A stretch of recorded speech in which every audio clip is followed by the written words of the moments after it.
Hey gym owners, Matthew Becker here from Gym Lawyers PLLC. Now as we get into the topic of this video, we'd like to thank Affiliate Guard or A-Guard for the topic that we're going to cover. Now this is an instance that they've reached out to us about, and this is also an instance that we've experienced ourselves at Gym Lawyers. And the point is, if you're going to take out an insurance policy, you need to make sure that you're naming the right insured in that insurance policy. So here's the example. All right. So you're going to open up a gym, and you should know that you need an insurance policy. So we're going to suggest that you go ahead and contact A-Guard, as they are the top #1 micro gym insurance policy provider. They're the best. You're not going to find anybody else who is going to provide you the protection that they provide you for the premium in which they charge for it. So you reach out to A-Guard and you say, hey, I need an insurance policy. Now, A-Guard is typically, they know to ask these questions, but not all insurance companies do.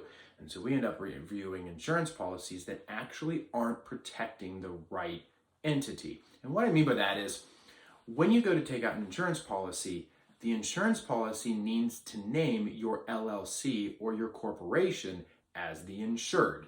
So for example, at my gym, my insurance policy doesn't name me, it names Bionic Fitness LLC, DBA Industrial Athletics. And that's point number 2.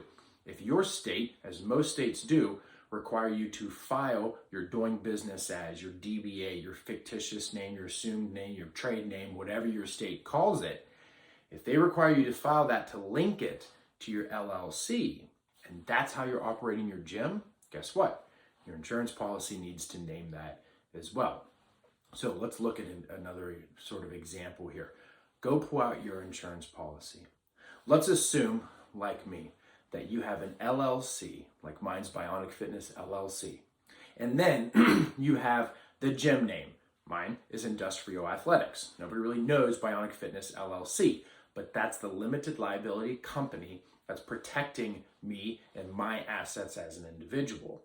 So if I turn now to my insurance policy, there's sort of 3 different options that I'm probably going to find if I look at your insurance policy. Either 1, I'm going to see you named as an individual. That's not good.